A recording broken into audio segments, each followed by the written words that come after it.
Welcome back to Microsoft Virtual Academy. This is Module 3 in a course on XAML for Windows 10. This is about controls. We'll be talking about styling and some of the resource management that developers can employ in their applications, not just for their controls, but for also the out-of-the-box controls as well. Darren, thanks for coming back. You're welcome. I know, glad we sorted that out. Yep, important. All right, so here's where we are, the third of 3, styling and resources. And we'll be talking about just the basics of styling. We'll have a quick game that we play, which will be very exciting. Definitely exciting. Incredibly exciting. And then we'll show how to use Blend to manage your resources, probably the most robust resource management tool at your disposal for XAML applications, for sure. All right, just the basics of styling and kind of what that is. I think we could start with the style tag. So the style tag only can be in a resource dictionary. Yep. Almost every control has a resource dictionary as part of it. That would be the control.resources, where you can put that into, and including all the way up to the page, including up to the application. And that allows you to have all kinds of scope, and we'll talk about the scopes here in just a few minutes. But if you look at this one, this style, the property of a style tag, the first one, is the target type, which is very important. The target type for button, some sort of type. So this is the type that it's going to make changes to and set property values on. And so that's where we get to the setter inside it. Inside the setter, we see it indicates which property it's going to be. In this case, it's going to be the background property. And the value then is red. And we talked a little bit about type converters. Am I using the right one? Yeah, type converters. Type converters will take things like red, turn it into a solid color brush with red as its color. And we actually get very rich IntelliSense when we're actually doing this in XAML. That although those are just freely strings for properties and so on and so forth, it does look at the target type to determine what properties are available to it, and also the same with values. So in earlier versions, it was much harder. You had to remember all these property names, but now we do have very strong IntelliSense. And we'll talk a little bit more about implicit styles versus explicit styles, but this is an example of an implicit style. And you know that because it does set up the target type to be button. That's the type that it's intended to be used on, for, with, to. Applicable to. Yes, and but it doesn't have a key. And so this means you can't reference it directly, you just accept it the way it is.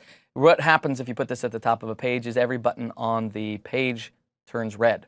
So that's an implicit style, basically saying you don't have to ask for it, we'll give it to you anyway. With a couple of conditions in there, and we'll talk about what those are. Yes. All right, so what does an explicit style look like? Well, it's not much different. You can see here we have target type button on both of these styles. The bottom one, however, has X:\key. Now, why do we have key instead of name? We talked about this before. Key is because it works everywhere, gives it a unique identifier. If we had added X:\name, it would also add a field in the underlying class. And you can't do that in a resource dictionary that is placed in some other location. And so you use key on purpose. In this example, it's page.resources, so you could have actually done it. Yep. But I think it's good practice just to go with key so you can move these things around without blowing your mind. Yeah, so to speak. So to speak. If I had a button here, out of curiosity, if I had a button here, Darren, and I didn't specify a specific type of style, what color would that button be? Any ideas? Oh, I would wager that it would be red. It would exactly be red. It's taken for red because unless I specify the style, then I don't get any kind of custom styling that comes out of an explicit style. That's right. That's exactly right. And I circled it in 2 ways. Great. Why not? Why not? Another thing I can do is, what if it's not a style that I want to have as a resource, but it's some other type of value? So in this case, I have a brush as a resource. So this means the color blue is the type of primary brush, is what we called it. But now I can reuse that brush over and over again because I might want to color both my buttons and my text boxes, or both and just fill in the blank, right? Whatever controls they are, I want to make sure they all have a similar look and feel so I can extract the brush itself out of the style and make it a resource as well. You can see I'm using X:\key, and then I access it then with a static resource, and it goes and finds that X:\key that matches that resource. So one of the key things to note about that is if we were setting the background using just the regular attribute syntax, we might have typed blue into the background field on the button. Yeah. But when we're declaring the resource that we want to use, we're actually creating a solid color brush rather than just specifying the color. So it's important to understand that you need to be very specific when you're using those resources. Colors, sizes like numbers, sometimes even strings thicknesses of margin. There's a lot of things that you might want to extract away, put into another location, and maybe even move to another file so that when you need to customize your application, you can customize it all in one place. So this is sort of like constants in a class that you might have someplace else, so that you don't have all of these things that cascade problems as you start making small changes. And of course, they may not just be reused within the context of one single application. If you're building applications for a company, you may have a company brand and so on and so forth. So that resources may be shared across multiple applications as well. Yeah, that's right. And we'll talk about here in just a moment and how you can change those themes, change those styles, change those resources, depending on what the user might have also set. Sometimes they come in and they say, look, I have trouble seeing the screen. I need everything to be high contrast, and you can support them as well. So that can give them both a great experience and still a branded experience also. Beautiful. All right, so again, a static resource is the extension that we use to reference that. And then we use static resource again then to go and get that brush. So this cascades up so that we go, the button goes to the style, and then goes to the brush, or goes directly to the brush. In this case, it's going directly to the brush. Cool. Let's style something just so we can get a feel for it. Sometimes the slides make us kind of lose out a little bit. Let's show that interactivity. All right, so I've got blank app pulled up here, and the only thing I've done is I have added a button that says Hello World. That's the end. We're going to start customizing this button. And we'll begin by just changing its background color. And so I like using the designer here. So I'll go in, change its background color to some shade of blue. Say like that. So I'm going to use 004DFF. Yep, which is some kind of blue. It's one of my favorite blues. It's quite light, actually. Look how pale it is. Yeah. All right. Flower. It's kind of a cornflower color. That's exactly right. All right, so this would be an inline style. All right, this would override any other style that's out there because it's directly placed there. I would want to move this out so we don't have, so I can reuse it in another button that let's just pretend is right below it. Right. So I'll change this second Hello World, so that it has, I'll put them in something that makes it so they don't sit on top of each other. There we go. All right, so you can see them at the top. Oh, I'm not going to be able to do that. There we go. So there they are. The top one is blue because that's what we chose. The second one is not blue, so it gets its default style from generic XAML that we discussed in the last handful of modules. All right, so now it'd be nice if we took this blue and didn't make it inline, but made it a resource that we could reuse somewhere else. That's easy enough to do. I'll go to the properties of this control, and here's the blue right here. It's really pale. Did I set opacity? No, it's just really pale. Yeah. What am I doing? Oh, it's right there. I did set opacity. That's weird. Ah. Huh. That's really weird. Now that looks good. Now, Perfect. Ship it. Finally, we've hit a color that's not there. We'll switch it to orange. Then black looks nice on it. All right. So right here is a little black square next to the color itself. Now, this is for data binding, and it implies the color of this square implies what's going on. So in this case, it's black. Well, that means that it's locally set. That means somebody has typed or selected directly inside the element. And I want to change that then. You can see the colors actually match here, which is sort of fun. I want to change that then to create a new resource. And so I'll go ahead and select that. It's saying, OK, I'm going to extract that brush that you're using right there. We'll call it brush 1. I'm going to change that to be called orange brush. And with an R. Boy, that often works. That would have been disastrous. Yep.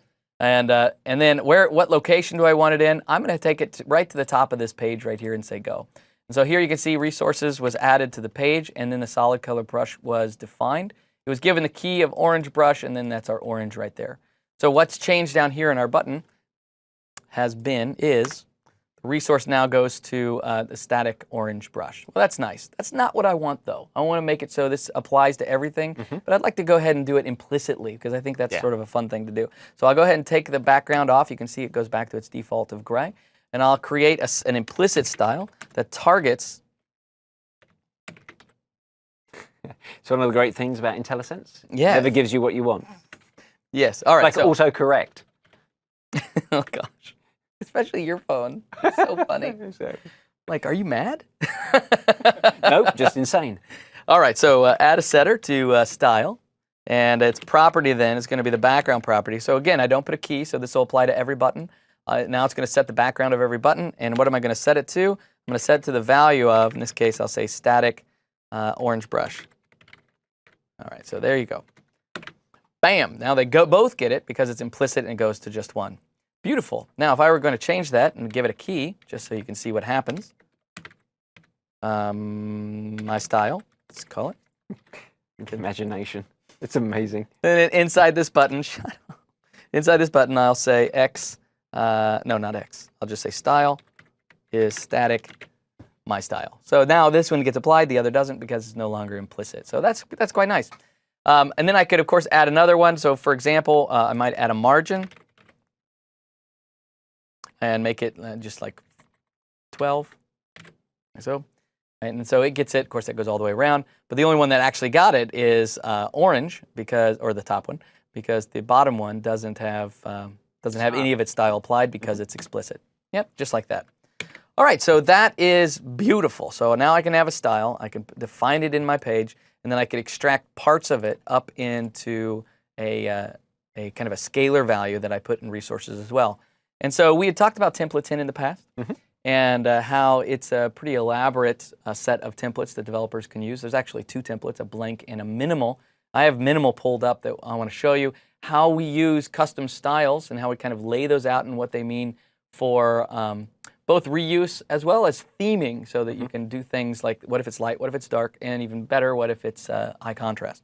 So let me switch over to Visual Studio here. All right, so this is Windows App 7, which all it really is our minimal. And so it has several folders, including this style folder. And then inside it is custom XAML. This custom XAML is a resource dictionary, and it's in an external file. So it's sort of like a CSS file, you know, in web development. And long before we get down to any styles, we set up a whole bunch of other variables that are going to be consistent across our application. And so if people have watched our earlier modules where we talk about the X namespace there, we can see those are examples of data intrinsics that are available. So we can assign some double values and set names to those. That's right. That's right. And so here's a couple of things setting what the responsive width is going to be. And so we've decided the breakpoints are 0, 5, 21, and 1200. Great. And you could come in and change this, and every page in your application would shift as well. That's what you want as far as reusable resources. Then what's the default color going to be? It's going to be steel blue. What's the contrast color going to be? It's white. So that's really handy. It sets up for all the other styles that are about to consume this. But we don't just throw a style in here. Oh, no. No. We put them in a theme dictionary. Well, this is special inside a resource dictionary because it's basically saying from this scope down, we're actually going to change what theme means. And in this case, inside this theme dictionary, we say the first one is default. And we know this because this is actually a magic string. We know that default is a value that means dark. And whenever they choose dark, this is what's going to come out of it. And so obviously default equals dark. Yes, that's right. And so when requested theme equals dark, right? So you can do that at the app level, or you can do it on the element level. When they select dark, this is what's going to apply to them. And what's beautiful about this is actually going to be applied as a theme resource instead of a static resource, which is the closest we can come to a dynamic resource in XAML for WinRT. And then we can start setting up some styles. And so I have this style for, let's say, the hamburger menu in this case. You can see it calls out to our custom color that we defined above. And all of this is what it's going to look like when it's dark. And then we've got the opposing, the dark side and the light side. Okay, so the key here is light, which is pretty self-explanatory. Yeah, it's much more explanatory, actually. And so it's going to be ever so slightly different. And this is what it's probably lighter. It's going to be slightly lighter, and depending on which of the which you choose, that's right. And then we go down, and so we know we saw default, we know we saw light, and then we also have high contrast. And high contrast are all the things that this is going to look like whenever it's set for high contrast mode for the visually impaired. And so this will go in and set that as well. Your application doesn't need this. Better to say, your application isn't required to put this in. Doesn't need it? Well, probably does in order to extend your audience as far as possible and to just do the right thing. How do you change theme values? This is how you change theme values. You use merge theme. You use theme dictionary. And if you need to bring in other resources then, and I'll show you right here in AppXAML, then I can pull in a dictionary by its source. See right here. So I can go and point at its name, and it will pull in that custom XAML. That's the file we just had open. Because I'm doing this inside because I'm doing this inside the app XAML, then it's going to have application scope. I could repeat the same syntax inside a page, and it would have page scope. I've never done it, but I suppose you could do it inside a control. Yeah. Is there any time when you wouldn't want to be using that relative path for the resource dictionary? I can't think of one. No? Not Okay. even one. Huh. Maybe if what you're creating, yes, of course. So inside this template, probably not. But if you were creating a class library that had styles and you wanted those all to be rolled up nicely for you, you might be lucky and it work. But if you use the fully qualified of ms-appx : / then you put the full thing, then you'll get it. Then you're more reliably going to work. Yes. Yeah, that's exactly right. All right, so anyway, this is how we did it in template 10. I thought it might be interesting to see one that's pretty comprehensive and perfect. Yeah, perfect. Good That's the high level of styling. So I can style a control, basically setting its properties, and then I can move those values even out into resource values that we put at different scopes, including external files. Okay, I say let's play a game. Let's play a game. All right. Everyone in the room is included. So this kid is clearly playing a game. Yes, he is. He is not interested. You see in how filming thick that standard. table is? That's because it has to support that laptop. That is a cutting-edge laptop running Windows 10 right there. And I didn't notice this till now, but it looks like it's projecting onto the Xbox at the end of the room. It's amazing. What can't Windows 10 do is know. really the question. All right, beautiful. All right, so here's what's going to happen. This is the game. I'm going to set up a couple of styles, and I'm going to include then button at the bottom, right? So I've got it right here. And the button at the bottom, you're going to tell me what color the button will be based on the way that I'm setting the background. And the great thing about that is I have the slide deck right in front of me that shows the answer. So I'm going to win. If you do get it wrong, it'll be humiliating. Oh, I totally should have set it up. You're starting to think, it looks like blue. Oh, it's blue. Aha! Wrong. All right, so this is almost the slide that we had just a few back, Yes. where, as you can see, I've got the key right here, and it's red or it's blue. You have to use the key if you're going to use an implicit style like that. This does not use a key. It just takes what's... No, wait. If you're going to use an explicit. This does not use a key, so it's using the implicit style. This is the implicit style, so the background certainly better be red. Well, I pushed back instead of forward. Yeah. Background better be red. So this is what it's going to look like. Click me. So this is the game, is you've got to think through the order of precedence, and obviously the whole reason we're doing this is some of it isn't necessarily as intuitive as you might think. That's right. You might find there are some things that you can stump your colleagues with. Yes. I like that sort of thing. All right, good. Okay, here is the next one. What happens when you use a key to create an explicit style, but you use style, my button style, the same name? So this and this, they equal each other. I wonder what color that will be. Of course, red is going to be implicit. We know that the button is red, but all of a sudden we've defined explicit as blue. We're using that same number, or that same value then, and so we know that it becomes blue, right? Yes. Because now it ignores the implicit and it uses the explicit. Very good. Very, very good. Okay, here's another good one. All right, so just like before, we've created an implicit without a key and an explicit with a key. That's red, that's blue, and we know that if we don't call out the style explicitly by key, then we get the implicit value. But we are also setting the exact same property. This is the property that we're setting, right? And so we're setting that locally, manually, literally, as green. So now the question is it green, is it blue, or is it red? Logically, it makes Logically. sense that the thing that's closest to the control would be the one that wins. That's exactly right. That's exactly right. It would be so frustrating It would be. if you said that this button is green and you're overridden by some style that you can't find. Yeah, because that would never happen. That would never happen. Yeah, of course. But if it does happen, you can use the live visual tree control to actually track down what's going on. Can you really? Yeah, you can see where the styles are coming from. It'll actually tell you. Oh my gosh. I didn't realize you could do that. Oh yeah. That's nice. It is pretty awesome. I remember you could do that remember WinJS in Blend had this like stacked, Yes. like all the inheritance? Mhm. Because CSS can definitely blow your mind. Yes. Perfect. So we said that the color was green. We're right. The color is green. The local value It's almost always, like we wrote this quiz. It's hard for us to get it wrong. That's right. I don't actually say the value until I hit go, though, because I want to make sure.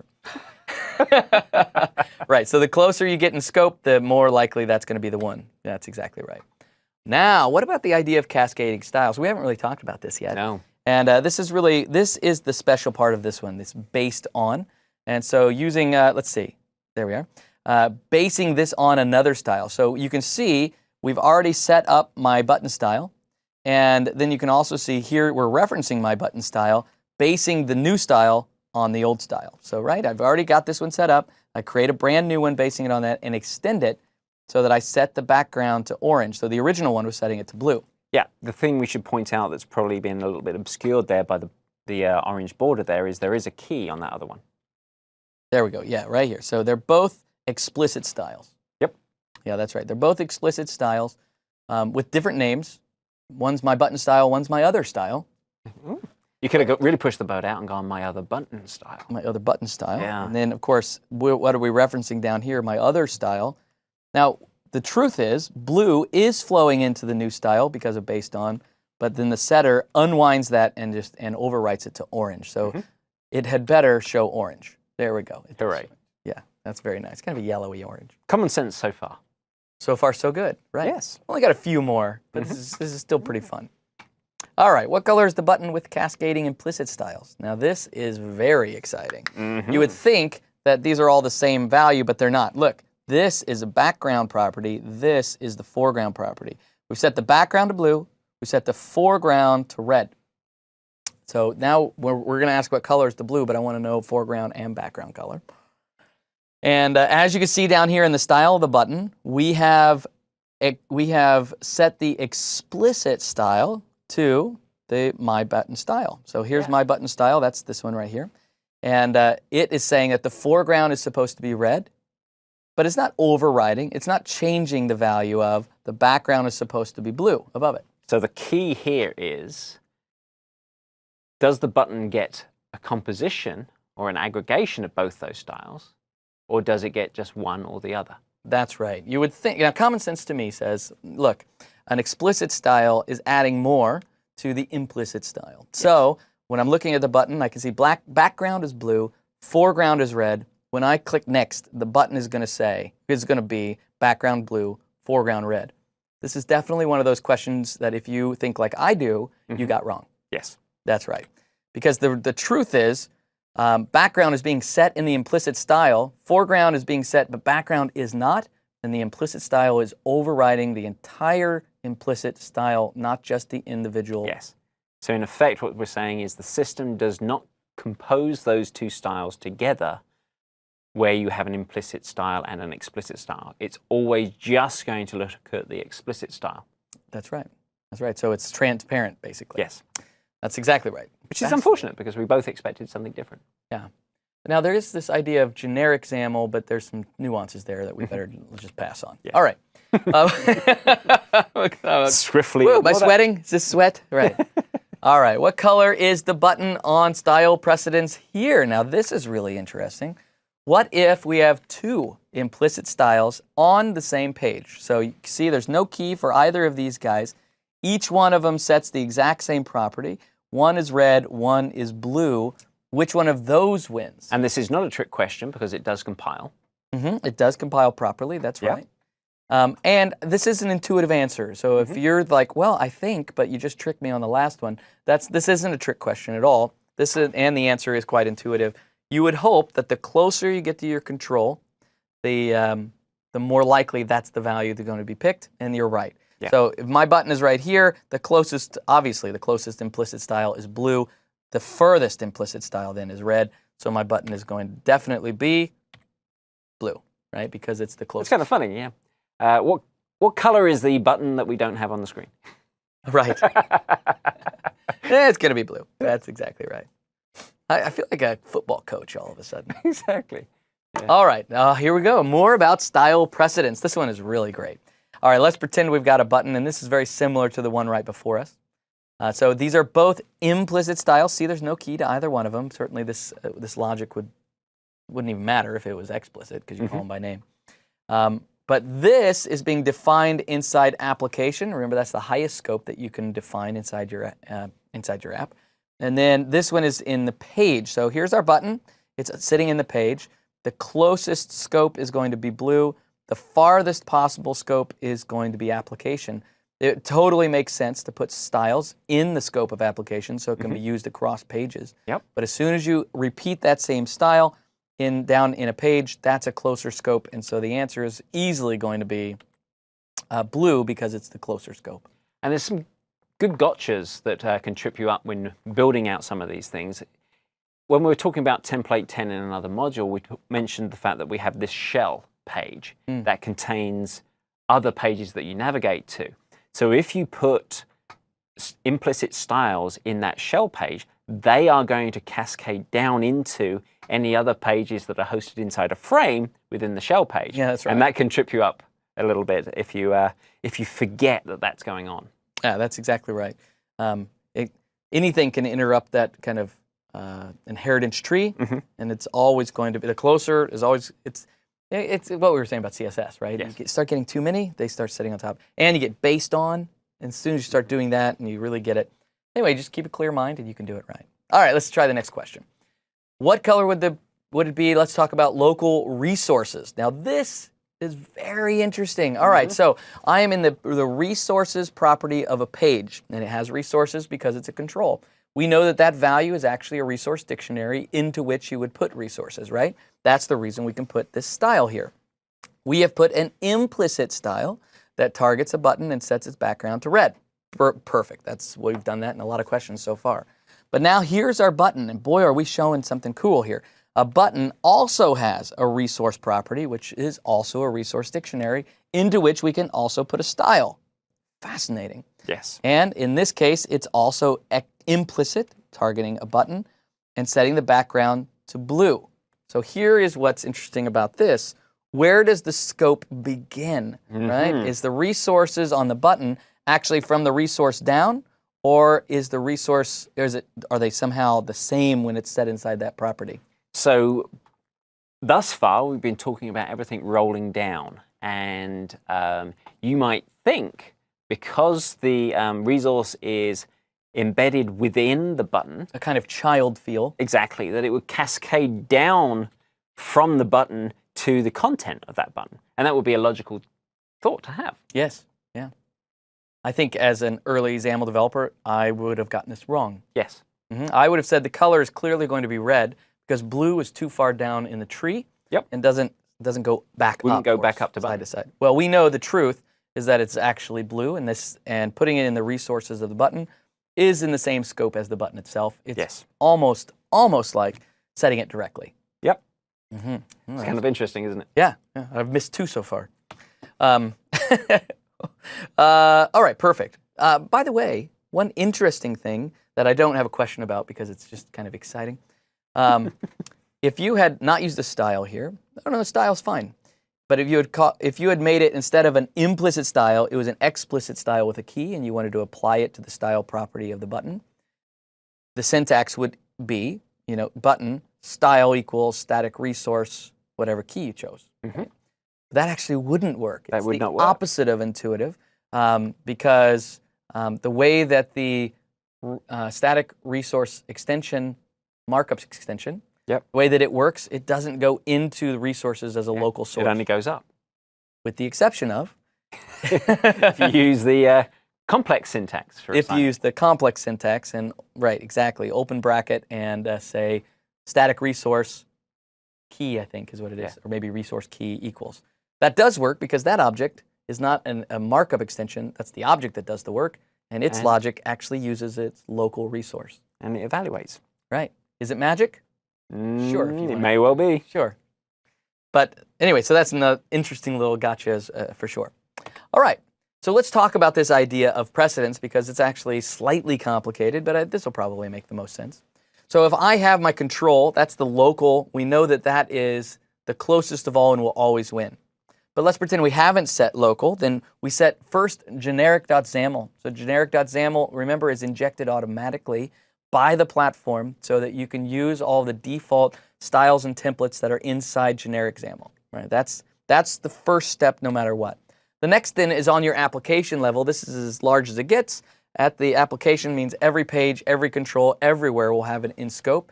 It's sort of like generic, to be honest. It's just not handled by the platform. It's handled by you, the developer. Then we have the page. So this is, assuming you're using the navigation framework. Yep. Here we have the page. This is the container for all your controls in your UI. This is great because you put it at the page level, every control gets it as well. And then you may have sub-containers as well. Maybe you put it in a stack panel, a grid. It also has a resources property, and you can set it just like you set pages property. Yeah, and there's advantages to using all of these scope, some of them in terms of efficiency, because your resources get passed as something is being rendered up. So something that's declared at your application, the entire resource dictionary is scanned and incorporated and instantiated at application launch. That's right. If you've got something scoped to the page, then it will only be an overhead once that page has been rendered up. Yeah. Same with containers and so on and so forth within it. The resources are only instantiated at that point in time. So you can save your overall application lifecycle timeline and your memory footprint and so on and so forth by scoping resources to the locations where they're applicable to. As a matter of fact, this is exactly what the platform team did as well. And so there was a startup cost to not only parsing but also invoking all of the templates that were inside generic.xaml. And so generic.xaml was simply injected into your application in Windows 8. And there was this, there was a cost at startup that was, it wasn't like a second or anything, but it was real. How can we make that even better? So they pre-compiled it. The reality is, if you aren't going to be reusing a style, if you're not going to be reusing some sort of resource, putting it in the application level just in case actually causes a startup cost to your application that probably is not really necessary. So if you can, bring resources down as close as possible. If you can't, you can't. Yeah. I mean, it is what it is. All right, perfect. Just a reminder about generic.xaml, right? This contains all the default styles and templates for all the controls in your toolbox. This is created by the platform team, not by you. And then it gets applied before everything else, and then comes app page control, whatever is next as well. However, if you are including a control library or you've written your own control library, then it will also have an app XAML. They won't exactly be merged, but they'll be applied. A generic XAML. A generic XAML. What did I say? App XAML. Yeah. Your generic XAML, then it will also be applied. It won't be merged to be applied at the same time because they're both compiled, but they'll just be done in series instead. That makes sense? Makes sense to me. Yeah, it does to me too. Good. All right, so now we have tooling to talk about. And so in your toolbox of options, you have Visual Studio, well, obviously the best possible IDE money can buy. Especially the free version. Yeah, that's certainly worth the price. Yeah, don't forget, community version is totally free. And includes everything you need to build for Windows 10. Includes absolutely everything you need. There's no missing piece or gotcha that right at the last minute you have to go buy something. And so we have Visual Studio, and then with Visual Studio, a free companion that ships with it as well is Blend for Visual Studio, which was originally designed as the designer. It's the tooling meant for developers doing design tasks, right? Not really so much for designers. So if you're a developer or a designer that's pretty clever, you can go into Blend and find a lot of candies given to you. A lot of it around animations, definitely around visual states, but also around managing resources like what we're talking about here. So not resources like images and things, but resources like your XAML resources. And so I want to pull up Blend and kind of show off some of the cool things that you can do. Some of you might actually be surprised by what you've had all along and maybe didn't know. Perfect. Before we do, just as a reminder, because this is one of the things we're going to do, is we can move all of our resources into separate files just like a CSS file in a web project. And then we can reference those then as resource dictionaries with a source and bring those into our application as if they were written in line. So that's really, really great. And then we can also merge multiple. So this we haven't shown yet, but it's important to say that I don't just bring in one resource dictionary, but in this case I'm bringing in 2, 3, 4. There's really no limit. It's up to me. And I can make this as dynamic as I want. It's going to be either declared in XAML just like it is right here using the merge dictionaries, or I could do all this in code so that I read what the current theme is or something like that, and I inject it there as well. So a lot of neat things you can do. Anyway, so I wanted to make sure we talked about external kind of remote libraries or dictionaries, as well as the ability to merge them. Perfect. There they are. All right, so let me pull up Blend and sort of show the capabilities here. I do not have Blend running yet. Thank goodness. Thank goodness. Yeah. I mean, that would have just confused everybody. All right, let's just start with a blank project so that everything's nice. So here's blank. I won't select. So just to be trendy, you turned the default color theme from dark to white. Yeah, a lot of people like dark themes. I'm not one of them. Mm-hmm. Yep. I mean, it's kind of the cool cat that does it, you know. I mean, whenever you go to a hackathon, it's always the guy with all the tattoos that also has, you know, the dark theme, and I just don't have a tattoo. Okay, so moving swiftly on. Qualify. Danny, on the other hand, yeah, can't even see his face. Dark guy. Yeah. Nothing but tattoos. All right, so because that's super important. All right, so let's do the exact same thing we did before. Here's our button, and I'll say hello world. And so whilst you're doing that, this version of Visual Studio, or Blend for Visual Studio, has actually been rebuilt to use the Visual Studio shell. So it actually has a lot of the same capabilities, such as rich IntelliSense for the code behind and for XAML and so on and so forth, in a manner that previous generations did not. So if you had been avoiding using Blend because it wasn't a very comfortable experience, there's no reason not to be going back into Blend.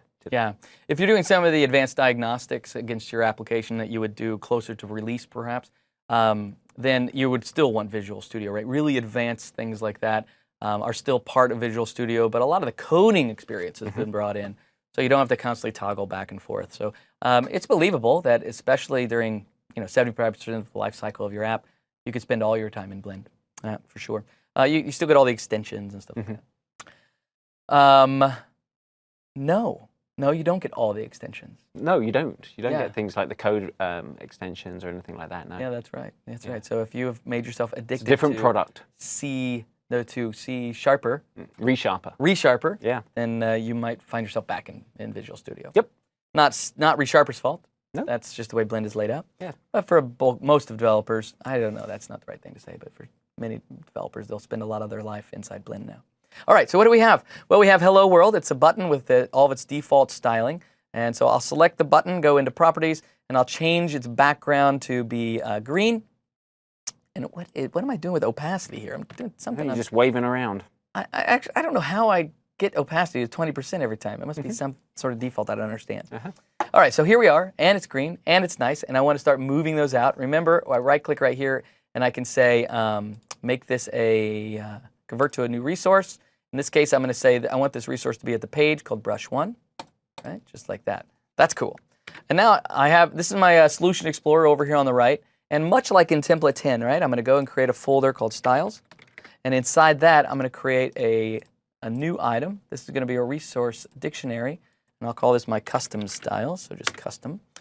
Right? And so there it is, and so I can put things up in here, and it'd be nice, right? And so I'm not going to be using local, so I'll take that out because I don't like looking at squiggly lines. And my application would still build, right? I'm not using custom at this point, but how I would use it is to create that source equals, and then also to copy or paste or cut and put it up in here. But I want to show kind of how Blend can do this, and if you start having a lot of styles, this is really a piece of magic.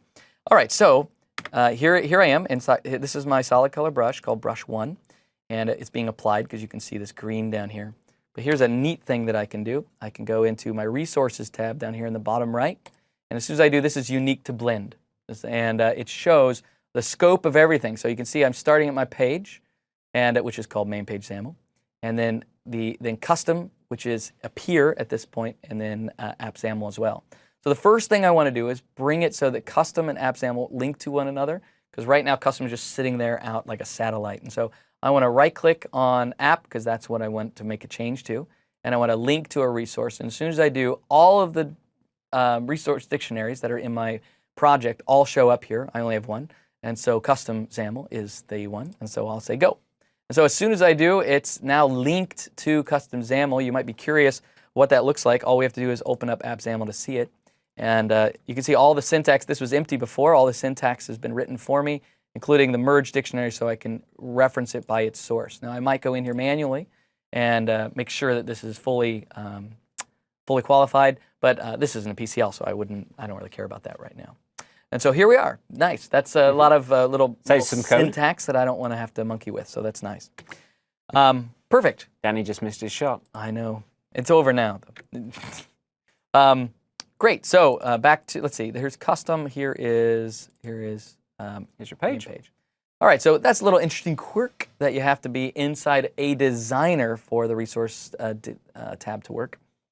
All right, so if I were to keep looking here, I would see, all right, now these are connected. That's beautiful. I would drill into this to see whatever's in there that's empty right now, so there's nothing to see.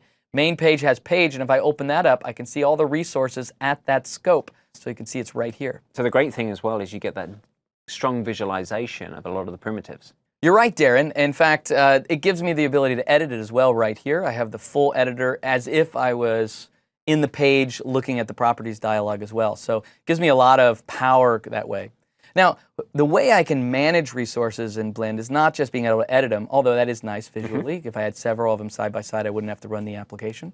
But I can also change the scope of them as well, and that's really one of the biggest powers here. So I could grab this brush one, and I could move it then up to the app XAML scope. So see, not only am I linked to custom XAML in app XAML, but I also now have brush one up scope to it. So if I were to open up app XAML again, there we go. You can see here's that custom XAML being linked, but here's the scope being changed. And if I were to go back to my page, you'd see it's not up there anymore. There's no page resources at all. Yeah, excellent. That's really awesome to move the scope around. I'm like, oh, you know what? Actually, this whole link or the whole brush needs to be down in the page again. And even the page is not right. I want it down in the grid. So now you can see it. Now it's moved it down into the resources of the grid.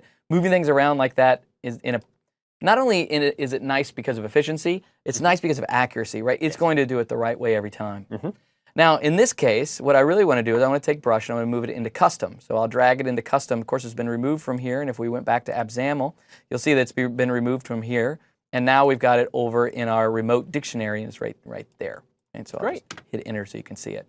So that's allowed me to do a lot of manipulation, right, in a really neat way of moving things around. And if I change my mind, it's easy for me to move them back. So that part I like a lot.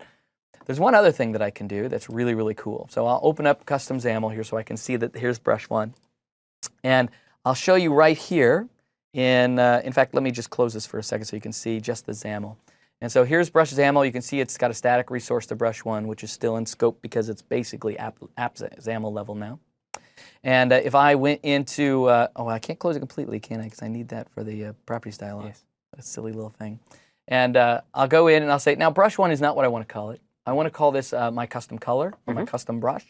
So I can say my custom brush, right? Because maybe I typed it wrong.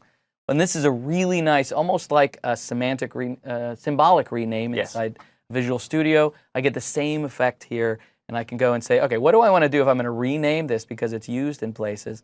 Well, here's what I can do. I can either update all those references, which is naturally the most likely thing I would do.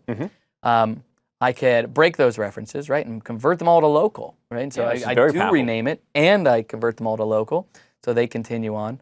I can reset them all to their default values, which basically means delete them all.